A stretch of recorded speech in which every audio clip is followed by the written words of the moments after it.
Let's get the latest on Tropical Depression Aghon from Pag-asa Weather Forecaster Benison Estareja. Sir, magandang hapon and welcome to Story Conference. Hello po. Good afternoon. Good afternoon po sa inyo. Magandang hapon. Ito si Bagyo Aghon po ay tropical depression pa rin sa ngayon, so medyo mahinang bagyo pa rin. 55 kilometers per hour yung lakas niya at yung gustiness is up to 70 kilometers per hour. Last location po nito is kaninang 1 p.m. at 135 kilometers east-northeast of Surigao del Sur. At current movement po niya is west-northwest at 25 kilometers per hour. Base po sa latest stock ng Pag-asa, within 24 hours ay patungo ito sa direksyon po ng Samar Provinces, yung sentro niya. And then afterwards ay kikilos patungo ng Bicol Region. Then pagsapit po ng linggo ay pa-northward, papunta dito sa east of Luzon. And then pagsapit ng Monday hanggang Tuesday ay lilihis ito ng direksyon, papalayo po ng ating bansa at lalabas ng PAR pagsapit ng Tuesday. Sa ngayon ay signal number 1 po dito sa may Dinagat Islands, Surigao del Norte, Surigao del Sur, Agusan del Norte at ilang bahagi ng Agusan del Sur. Signal number 1 din po sa buong Eastern Visayas at Camotes Islands. At signal number 1 din sa Sorsogon, Albay, Catanduanes, Camarines Sur, Masbate at silangang bahagi po ng Camarines Norte. Paalala pa rin sa ating mga kababayan sa mga nabanggit na lugar, possible po yung minsang mga pagbuso ng hangin at yung mga pag-ulan din po posible. Pinakamalalakas dito sa may Albay, Sorsogon within 24 hours, ganyan din sa Northern Samar, Eastern Samar, Southern Leyte, Surigao del Norte, and Dinagat Islands. Kaya mag-ingat po sa mga posibleng baha, pagguho ng lupa, at laging magantabay sa ating updates, makipag-coordinate din po sa inyong local disaster risk reduction and management offices. Anong chance na ito ay mag-develop into a storm or a typhoon within the next few days? Anong porsyento? As a tropical storm po, mataas ang chance na ito ay maging isang tropical storm by tomorrow morning pa lamang. And then pagsapit po ng Sunday, posible siyang lumakas pa into a typhoon po habang nasa east of Cagayan. Anong mga factors or variables yung titignan nyo para ito ay ma-develop into a typhoon?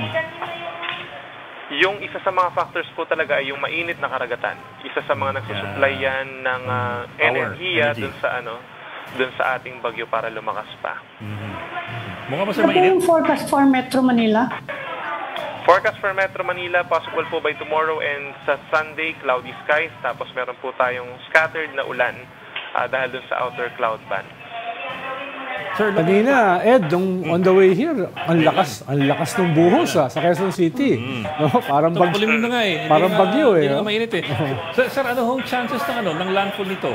Mukha bang malaki bang chance ng landfall o mukhang gumigilid lamang sa ating lupa? Based po dun sa ating latest track, posible siyang tumama sa kalupaan dito sa may Eastern Samar and then dadaan for Samar, Northern Samar, then maaring tumawid naman patungo dito sa may Bicol by tomorrow. Pero medyo moderate naman yung yung power niya, no? So, sir, sabihin niyo sa akin, tama intindi ko So medyo moderate naman ang power niya, malamang sa hindi magdadala siya ng ulan, pero hindi naman masyado malakas yung mga hangin, which I suppose that's a good thing, tama ba? Hindi siya tulad ng mga nagdaang typhoons po at saka super typhoons. Bukas na, posible siya maging tropical storm. Mga 65 to 85 kilometers per hour po yung dala nitong hangin. So, mas pakabantayan natin yung ulan.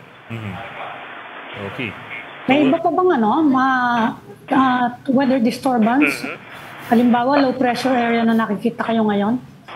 Up until end of May po, wala naman tayo nakikita ang panibagong magiging bagyo. But for June, ang forecast po natin ay 1 or 2 ulit. Benison, kailan ba officially nagsisimula ang ating rainy season?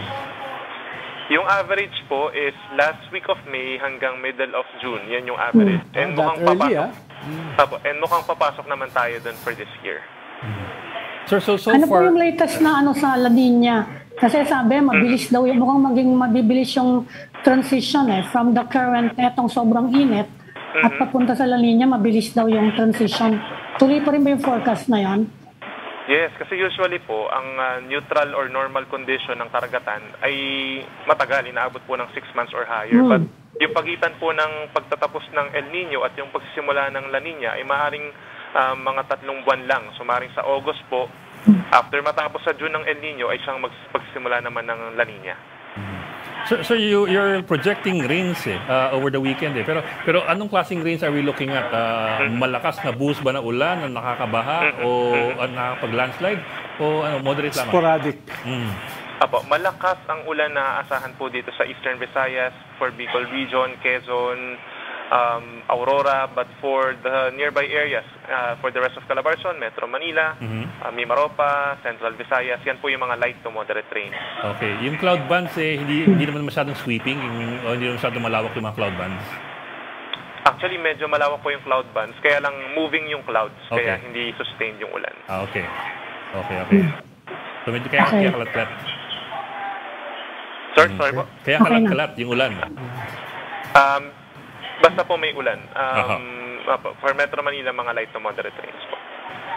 Okay. So, sir, so over the weekend, maulan-ulan yan. Mukha bang next week mainit ulit? Hindi, baka daw maging typhoon sa Lunes Pero Hindi, pero tutuloy ba? Tutuloy ba yung matataas na temperature pa rin? Kasi nag-uulan na Pero tuloy pa rin ba yung high temperatures? May ibsan po, may ibsan. Yung mga inuulan ngayon, yung mga makulimlimang lugar ngayon, hindi na siya magiging dangerous levels of heat index. Pero yung nabanggit po kanina kasi, na by Monday ay may typhoon, tapos Tuesday lalabas siya ng PAR, yun yung time po na baka ma-enhance yung southwest na hangin. So baka may habagat po. Malahabagat na ulan by next week, middle of next week. So maulan din ng middle next week? Maulan, in particular yung Ilocos Region, Zambales, Bataan naman po. Yung kabilang banda ng bansa.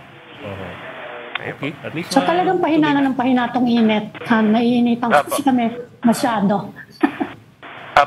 Nababawasan na yung init somehow. Kasi kanina umaga, init pa rin tapos biglang ulan. Yes. Halos kasabay ng summer yung rainy season Paano? End of May daw, magsisimula na yung rainy season. Kainitan pa yan Diba, Mayo? Init muna, tapos saka biglang uulan po ng malakas. Ganun ang end of May natin. Pero maganda rin yan dahil pwede tayong maligo sa ulan dahil ang mahal ng tubig ngayon Huwag naman. Ayaw ko na ma-imagine yun. Basta po may Diyan magaling ang Japan Ami. Yung kanilang tubig ulan, nagagamit nila na nasasahod nila. May water impounding sila. Yan din ang magaling ang Singapore. Tayo tapon Wala tayong catchment. Anong panahon ng Espanyol, marami tayong ganyan. Nawala ngayon. Nung panahon ng Spanish period, halos lahat ng bahay merong catchment, water catchment. Ngayon, wala na. Di ba there was a time pinag-uusapan nila yung tunnels sa ilalim ng Bonifacio gawing parang storage. Pwede, dahil ganun sa Japan sa Tokyo, mga kanyon malalaking underground catchment basin Oo. si Sepakulan natin, baka may susunod yan. Sige. Sir, maraming salamat. Salamat, Benison. Weather forecaster, Thank you. Benison Estrella. Sir, maraming salamat for joining us this afternoon.